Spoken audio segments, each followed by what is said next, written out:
Well guys, what is going on? So obviously the Legacy's in the air, so we're doing something today, right? So underneath here we got these trailing arms, right? And they're, well, they're the toe arms, so they adjust toe with those adjustable bolts that's right there and then over there. So one day I went to go pick up some muffler deletes from this guy, and he gave me these trailing arms for free, or these toe arms for free, sorry. So in my box that I've been holding off on doing forever,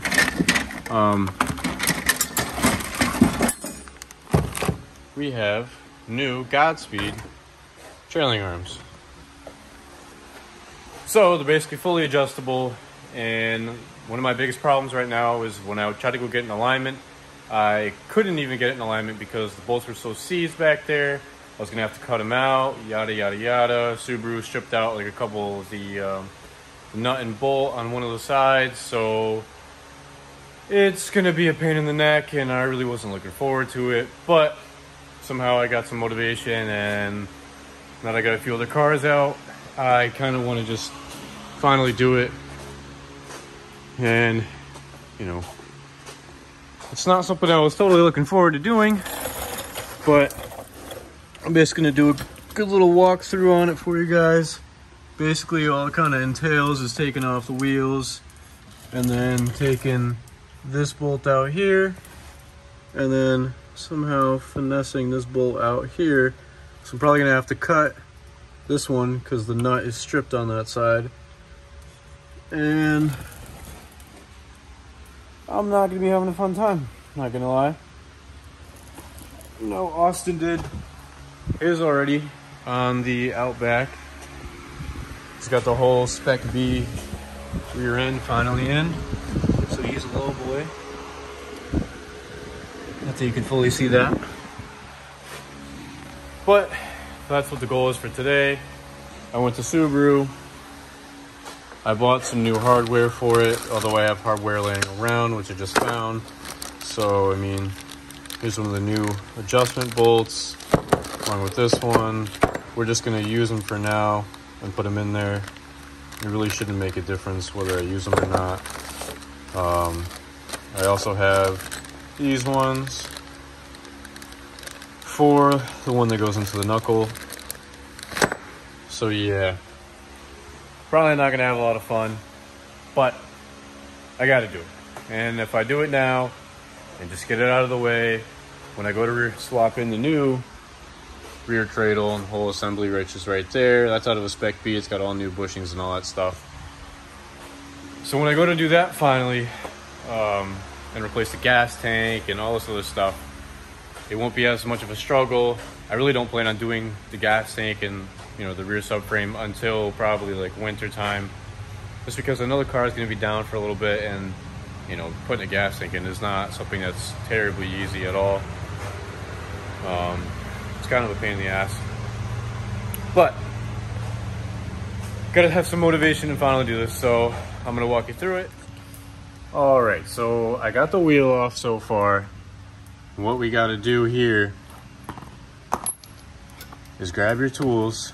You know, I got a 1/2-inch breaker bar, I got a 22, a 17, a swivel knuckle, or a swivel to see if it's going to help or not with the impact, because our Ugga Dugga machine might be able to break it free, I'm hoping. And then, you know, I got a 22 socket and a 17 socket. So this is for the nut, this is for the big bolt, for the camber or the toe adjustment bolt that's over there. We're going to start by taking this bolt out here. We're going to see how that goes. Hopefully it comes out nice and easy. With my luck, probably not.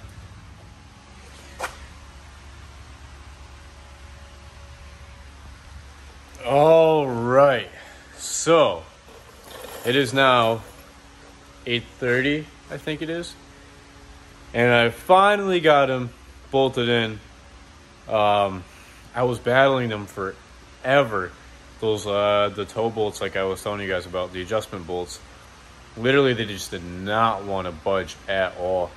So actually, one kind of came out most of the way, and then it got stuck. So I had to cut that one out. This other one was just seized in there, couldn't get it to move, nothing. So since that one was seized and shipped out, I had to cut that one out. It just took a little while. And then I finally got everything bolted in, and then I took everything off real quick just to make sure.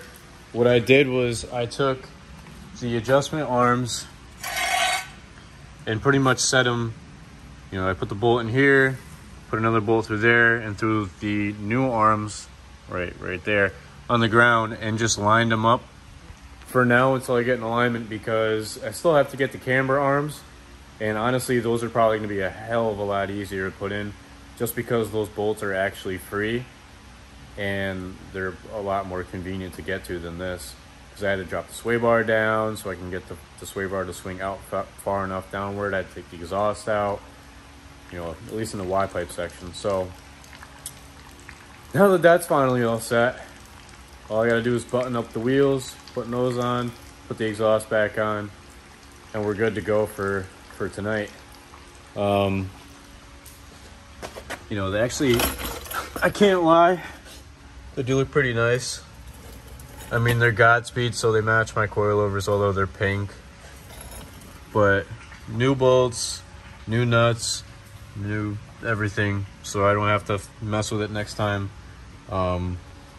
Basically, next time I'll be able to just pop these out and put them in the new cradle. I put a crap ton of anti-seize in there, so that way, just in case of some whatever reason they corrode, which I really don't think they will in the next 5 months. And if they do, then I'll be pretty upset, I'm not gonna lie. But these tow arms are pretty affordable, actually. The whole Godspeed kit for the camber arms and the tow arms, they're only about I think it was like $250 for the Legacy. So, you know, the price you pay for adjustability and whatnot, it's actually pretty great. And now they're fully adjustable per side, so like all I gotta do is loosen those two nuts that are on that side and that side. And once I loosen those, I can take that one in the middle and just spin it free, forward or backwards. And that'll basically adjust the toe going this way, well, basically this way or this way. So that way I can actually get it straight in the rear, because before the toe was messed up really bad, so it was actually pointed inward. So what that's doing is creating more drag in the rear and kind of wearing out the tires even faster. And it's not really sitting, you know, like flush on the wheel, if you will, because if it's sitting like this, it's kind of like pulling itself almost. And even like a small little difference, like I'm definitely gonna be able to feel it, and I actually can't wait to drive it. I mean, the bushings in those other ones were smoked out, so I guarantee you having new bushings in that's gonna make it feel a heck of a lot better in the first place. But I'm very happy with them. The only thing I do recommend is if you get them, you're gonna need to take a drill bit and just like clean the inside of that hole, that like the through hole right there on the actual arm itself, because when I had tried to put the bolt through it in the beginning to see if like the sides mattered, just because sometimes some companies make like one side a little bit bigger because there's a shoulder, so maybe it was supposed to sit in there, but I tried to put the bolt through on both sides and it just wasn't working. So I started to notice that there was a buildup of their powder coat on the inside of the, basically the hole. So I just took a drill and kind of just, you know, cleaned it up on the inside, and bolt went right through, no problem. They're not really directional, it doesn't really matter. But when you do put them on, they need to be facing this way. You know, you can't really flip them around. They need to be just like that. And honestly, they look really good down here. Kind of makes me want to go with even more red underneath, for sure. But soon enough, we'll be having a video on doing the rear cross member in this, because not that the phone's really going to pick it up too well, but these nuts are just crusted through for my drive shaft, and that's not, or my drive shaft, my rear diff, so that's not too pleasant, can't lie there. But this whole rear cradle is going to get dropped out and replaced with that new one, along with the gas tank, you know, once we have a lift and everything, and I can finally just put it up in the air. But for the most part, I mean, this car is, besides that, this car is pretty clean, obviously, besides the rear quarters. So if you guys know of any shops like local to Connecticut, maybe even Mass, I don't really want to travel that far, but I'm looking for somebody, a shop, to replace these rear quarters. Basically, on this side, I need this whole quarter replaced all the way up because there's these dents here, and it just, Austin doesn't know where it came from. I don't even know where it came from. And then the same thing on this side. I mean, this is getting kind of crusty now, and I'm not really liking it. But I mean, even there's dents there and whatnot, dent there. And I don't really want it to be bondoed or you know, filler, just because I kind of want the car to last a long time, in the sense of like, I don't really plan on selling it unless like somebody offers me a ridiculous amount of money. I really don't plan to sell it. I have so many hours in this car, and it's got a lot of sentimental value. So this is going to be like my forever car. You know, it's gonna be my track car. It's gonna be my, you know, have fun on the weekends kind of car. I really don't ever drive it, but the only reason why I'm driving it right now is because my truck's down. I got to put a new turbo in that, so there'll be a video on that. Because Spool Logic actually doesn't have any customer reviews online, nor do they have any YouTube videos of anybody actually putting those on their trucks. So we're gonna be one of the first people to actually make a video on that, and I'm pretty excited. You know, hopefully I can reach out to that company and, you know, let them know what's up and can maybe talk to them or something. But so that's on the agenda as well. We finally have all the other cars at the shop besides Forester. We're just waiting on a bunch of parts for that.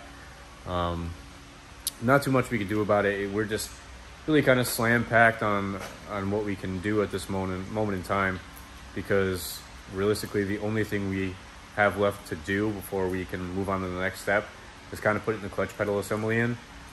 But right now we're just taking a break from it, only because I mean, we need so many more parts, and we're waiting on the whole new rear cradle for it. So that being said, I mean, once we get the rear cradle in, then we can put the new diff in, the new axles and all that stuff.